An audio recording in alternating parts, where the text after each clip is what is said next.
There are tales coming into us all the time here at the Football Spy Show on a day that many of us believe to be very, very quiet. Welcome back to your 5 o'clock update. With me on the show is the creator of Football Manager, Miles Jacobson. We'll be talking to him in just a second. But first we're going to run you through a few more of the stories that are developing on this deadline day. And here's a new name for you, because Spurs are understood to be keen on the Werder Bremen winger, Marco Marin, who can also play as a forward. Steven Pienaar, he's set for a possible move to Everton, so it looks as though he could be coming in to fill that gap. Elsewhere, the midfielder at Fulham, Dixon Atuhu, he looks as though he's set for a move to Aston Villa. Bolton has signed the speedy young Arsenal attacker Ryo Maichi on loan, and the Wigan chairman David Whelan, he believes there could yet be a move from Spurs for the forward Hugo Rodallega. Also, there's talk of Spurs moving for the Blackburn right winger David Hoylett before tonight's deadline. He's out of contract at the end of the season. The Spurs striker Roman Pavlyuchenko looks to be executing his exit strategy. His agent's been talking to everyone, saying that he wants to go before tonight's deadline. So we'll see what happens there. Very, very busy day. You can get full details, more of the transfer news on the Mirror Football website, mirrorfootball.co.uk. But first, it's time to talk to Miles, and Miles has been waiting patiently to speak to us. Good afternoon to you. Hiya.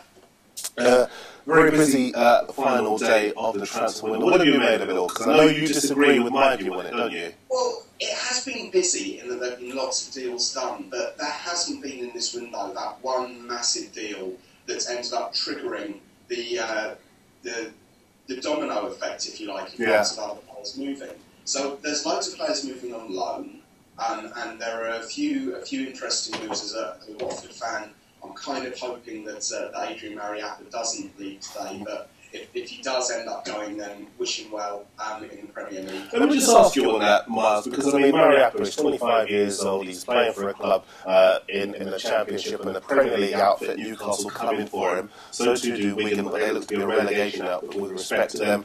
Why would you begrudge him a move to somewhere like Newcastle? I don't begrudge him a move at all. I'd just rather see him in a yellow shirt. As I said, good luck to him if he does move. He'll end up getting 3 or 4 times his current wage, so that can't be a bad thing for him, and get to be playing on a much bigger stage. And the way he's been playing this season, kind of deserves it, to be fair. No, Miles, anyone who's played the Football Manager games will know that it's the most sophisticated, interactive game out there on the market at the moment. And you guys, you do put in a hell of a lot of research on your players. That's why it's so popular. So, could Adrian Mariappa be one of these unsung heroes that crop up so often on the Football Manager game? Well, Mariappa, inside the game, often does move to a Premier League club. He's definitely good enough. I was asked earlier by a journalist when it was rumoured that Arsene Wenger was interested in Mariappa and how would AD do for Arsenal, and I made the point that he'd be pretty good for most top 10 Premier League clubs, so probably better than most of Arsenal's current defence. Now, just to give us a bit of background, or maybe you can do that for us, you do speak to a lot of Premier League scouts, don't you, when you're doing your research on players for the Football Manager game? We talk to scouts, we talk to agents, we talk to chief execs, managers, players. We have pretty good contracts in the game, and agents as well. And certainly a lot of the agents who've been in touch in the last few days, they haven't known how today was going to go at all. There was one guy yesterday who I spoke to who said to me that he either had 5 deals or no deals going on today, and literally this time last night he didn't know. So I do think there's still going to be a few more things happening, certainly with QPR seemingly spending money. Who would have thought 3 months ago that the 2 biggest spenders in this window were going to be QPR and Everton? How's that happened? You made a point off air to me about how you think QPR are going to deal with the many players that they have who are not getting a game and who will not be part of Mark Hughes' plans after the window closes. Well, they've got a senior squad now of around 40 players, and they still seem to have more coming in. Martin Rowland's free transfer earlier today would be a great signing for any Championship club. Bradley Orr is apparently going to Blackburn. Yes, had a medical there today, yes. Yeah, that's an interesting move. But what happens to Tommy Smith? What happens to Hyder Helderson, the ex-Watford players who are there? And the plethora of other players, because Neil Warnock signed a few as well. So with Warnock signing, and Mark Hughes buying more players in, the Premier League has a limit of 25 players that can be in the squad. Are there going to be players at QPR who are literally going to be unable to play football in the Premier League? Will they have to go on short-term loans to the Championship League One? Is there a possibility that a couple of countries where the transfer window is still open, they might move across to those other countries? I believe it's still open in Russia for another few days. Yes, but another couple of weeks. Is it weeks in Russia? You know, I can't really see any of the QPR players going there. Maybe Pavlyuchenko from Spurs. But what happens to those players? Are they just not allowed to play football anymore? You're watching the Football Spy Show, sponsored by our friends at the Car Joke Renault and our friends at Budweiser being in touch, wishing us well on this transfer deadline day. And we're talking to the creator of the simulation game Football Manager, Miles Addison. Miles, welcome to the show. And you, obviously, as you were saying, put in a lot of research on your players, so we decided that we'd run a few players past you that maybe football fans don't know too much about, and maybe you can tell us about why they're so highly rated. The first one is being linked with Spurs. He's a 23-year-old right-sided Juventus player, Milos Krasic. He's from Serbia. Tell us a bit about him. Milos Krasic is he's pretty fast, as you say. He's been playing on the right wing. Could easily walk straight into the first team of pretty much any Premier League team. We don't believe he's going to get that much better than he already is, but we think he's going to stay as good as he is for a long time. And he would certainly come in and terrorise a few defences if he's played as a natural winger. But quite how he fits in with Aaron Lennon there, and I know Lennon's been out injured a little bit, if he does go in there, it can be quite interesting to see the bun fight between the two of them and who gets into the team. Well, a player that's been linked with West Brom is Emir Bajrami. Not many fans will have heard too much about him. Explain a little bit about Bajrami for us. Bajrami is also a winger. He's mainly a left winger, but he can actually play on the right wing as well. Just turn the screen forward for us, Miles. So okay, you just lost us a second. So I was getting all relaxed, Darren. The thing with Bajrami, I think West Brom will probably be the best club for him. He's a player who's still got a lot of potential. He's certainly good enough to be playing in the Premier League, but probably at the lower end. He wouldn't be breaking into the first team of any of the top 10 or top 12. What sort of position does he play, Miles? He plays on the wing. He mainly plays on the left, but he can play on the right as well. So they could switch him. Between, and you know, he's a very good young player. He's a good young prospect. Okay, we're talking to Miles Addison, creator of the Football Manager game. Just some news coming into us here on the Football Spy Show. Fulham, they look to have agreed a deal to sign Pavel Pogrebniak from Stuttgart for £3 million. We've been talking about him all day. Today, Sky Sports reporting that he is going to be signed for £3 million on this transfer deadline day. Let's just carry on with Miles Jacobson. I keep calling you Addison. Please do. That's all right. That's all right. The shouts on here hitting me on the head. Miles, another of the players that we were talking about that fans may not know too much about, Thomas Eisfeld is a 19-year-old midfielder just been signed by Arsenal. Tell us a bit about what you think of him and how good he is. Well, we've been amazed by this signing this afternoon.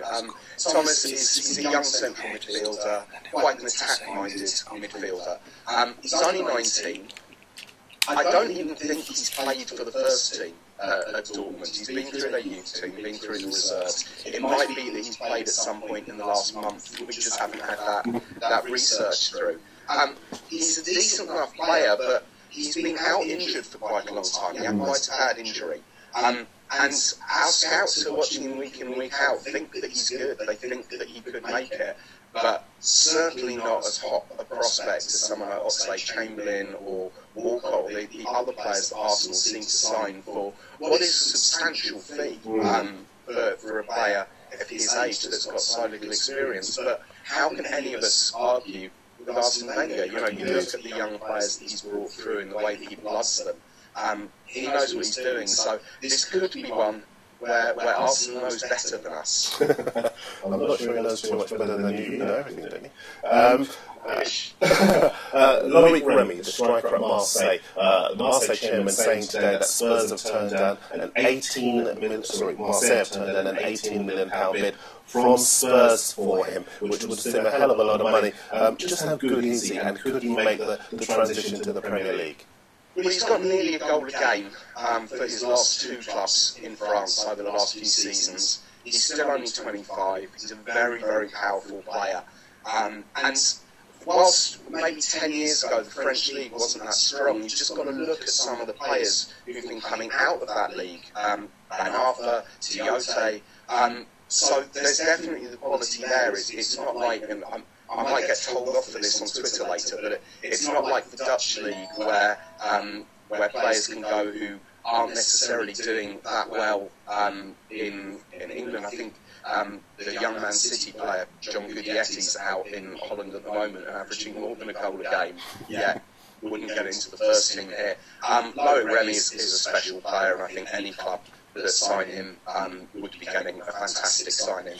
And that wouldn't just be Tottenham. I think if Spurs got him, that would be a massive coup for Spurs, because this is a guy who's going to be good enough to play for, potentially he's good enough to be playing for the Barcelonas, Real Madrids of this world. Wow. He's very, very, very good. £18 million have turned in. How much do you think he's worth? Well, again, the French clubs aren't short of money, so I would be very surprised if they took less than £25 million or €30 million around that much, because they don't need to sell him. You know, there's money there in the league. The players aren't that highly paid, and they also have Paris Saint-Germain, who do have the money to steam in and buy the players in that league. Those players wanted to stay locally and earn huge wages. Although saying that, I think that the highest paid player at Paris Saint-Germain is still only on around 80 to 100,000 a week. It's crazy money. But Loic Remy, if he doesn't move this window, he will move at some point, and he's going to be fantastic wherever he goes. Well, so being inundated with tweets while you've been on air, so I may have to spring a few names on you. If you don't know, it's all right, we'll let you off, because you're being kind enough to share some of your time while you've been on air. But Chelsea, they've been in for the striker at Nottingham Forest, Patrick Bamford, 18 years old. Lots of people asking, what do you think of him? Is he in your simulation game, and does he have the potential to play for Chelsea? Yeah, I mean, he's in the game. I think pretty much every player over the age of 16 appears in the game. We've got over 490,000 players and staff from around the world in our DB. I think what Chelsea is doing at the moment is they're trying to buy young players who've got potential of breaking through. Obviously, they've signed De Bruyne today. They sent him out on loan. They signed the keeper in the summer, who they sent out on loan. Yeah, Thibaut Courtois, yeah? Yeah, they signed Romelu Lukaku in the summer, tried to send him on loan, realised they couldn't send him on loan because he'd already played for a couple of clubs. And now they're looking at Bamford as well. So I think they're doing a little bit of a gamble, but there's no reason why Bamford couldn't make it with the right coaching. Whether he get that at Chelsea and whether he'll get the chance to play first team football, who knows? The former Stuttgart striker Pavel Pogrebniak, been in the Football Manager game for a long time. Lots of people asking what your opinion is of him. I think he's a good player. Again, one of those players who might or might not make it. It's a problem that we have in the game at the moment is, and I'm talking the real football game rather than in Football Manager, is when you've got players who are really good quality, they need to be getting the first team football regularly. And I know that Andre Villas-Boas quite controversially said the other week about wanting B teams coming into the Championship. I do think that something like that's going to have to happen at some point, or feeder clubs will become more of a norm, either here or in other countries. Like Man United used to have an unofficial deal with a couple of Belgian clubs for sending players over there. Otherwise, we're just going to see a lot of young players literally sitting there and not getting the breakthrough. A few years ago, Watford sold a guy called Harry Forrester to Aston Villa for £1 million, and Forrester ended up, that was at 15 years old. At 22, he hadn't made a first team start and ends up getting freed. If he stayed at Watford, who knows, he might have become a national young type player Yeah. who stayed at Watford and then sold for a lot of money. Or Sean Murray, who's a young player we have there now, who Man City tried to sign. I personally think he's definitely made the right move, staying at the club, played his second game at Spurs. So with a lot of these moves with the younger players, they've all got the potential to break through, but it really is going to be the way that they're coached and the amount of football they get that's going to make the difference. You're watching the Football Spy Show, sponsored by our friends at the Car General, and we're talking to Miles Jacobson, the creator of the Football Manager simulation game. Bit of news coming in while we've been talking to him. Very strange one, this one. Wayne Rooney has appeared on Twitter. He's taken to Twitter to, once again, rumours that he is leaving Manchester United. I'm going to read you what he's tweeted. These rumours are false. I'll be at United for a long, long time. Well, there wasn't anything public. None of the papers or anything along those lines. So very strange he's come out with that. Also, we were talking about Pogremniak. It's been reported today that he, in the last few minutes, he's been granted a work permit for his move to Fulham. So he now will definitely be joining Fulham for the second half of the season. Miles, just one more for you, because lots of people asking about all sorts of players, which would be unfair really to spring too many of them on you. But David Hoylett, the right-sided midfielder at Blackburn, everyone wants to know what your view is on him. They're all asking on Twitter, what is your view of David Hoylett? Again, you just have to see when he's in the team up there that he's got flair in abundance, a really good shot on him as well. Whether he's at the right club for him at the moment, I'm not really sure, because he's in a relegation battle there. You know, they need to get out of it. Could he be the catalyst that gets them out of it? What happens if they do sell him? Are they going to be able to bring anyone in of his quality and also potential? But he's also, from what I've seen of him over the last couple of seasons, seems to be a little bit inconsistent. So can they keep a player with that inconsistency in their team in a relegation battle? And certainly I'm on Twitter as well, so if people who have seen more of him than me, if Bolton supporters out there think that he is the way that, Blackburn supporters out there think that he's the guy who's going to keep him up, then tweet me at Miles SI, and I'll go and have an argument with me about him whether he's the guy to keep you up or not. One more for you before we let you go. Frederick Vesely is a 19-year-old defender from Switzerland. He's been linked with a move from Manchester City to Manchester United, but also Liverpool said to be interested in him as well. Do you know too much about him? He's someone that I always sign on loan in the game for Watford. So, yeah, I mean, he's a strong centre-back. I think City seems to have a policy of wanting to keep their first team squad quite small, a small, tight-knit group, rather than having the Wayne Bridges training with the first team, for example. So they're another team that are going to have issues when they're bringing players through. Guglielmi's another player that I mentioned earlier. He's away on loan at the moment.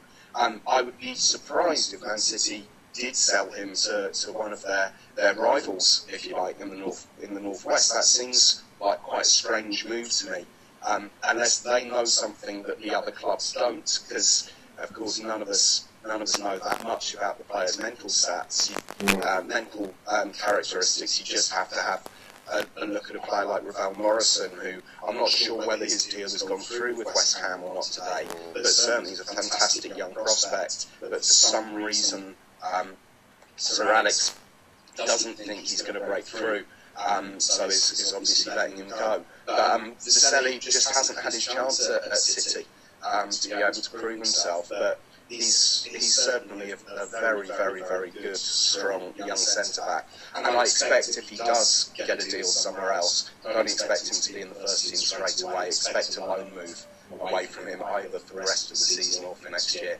Well, it's been fantastic having you on the Football Spy Show this afternoon. Really pleased that you could come. I look forward to having you back on again. Excellent, good talking to you. Thanks, Miles. Miles Jacobson, the creator of the Football Manager simulation game. Great to have him on. The Football Spy Show is on every hour between now and the cut-off for the transfer deadline, 11 o'clock. And then we'll be on after that with a quick roundup. We'll also be bringing you up to date with all of the news from the games around the country and the Premier League this evening as well. So stick with us. Log on to the Football website for all of the transfer news, and we'll see you next time.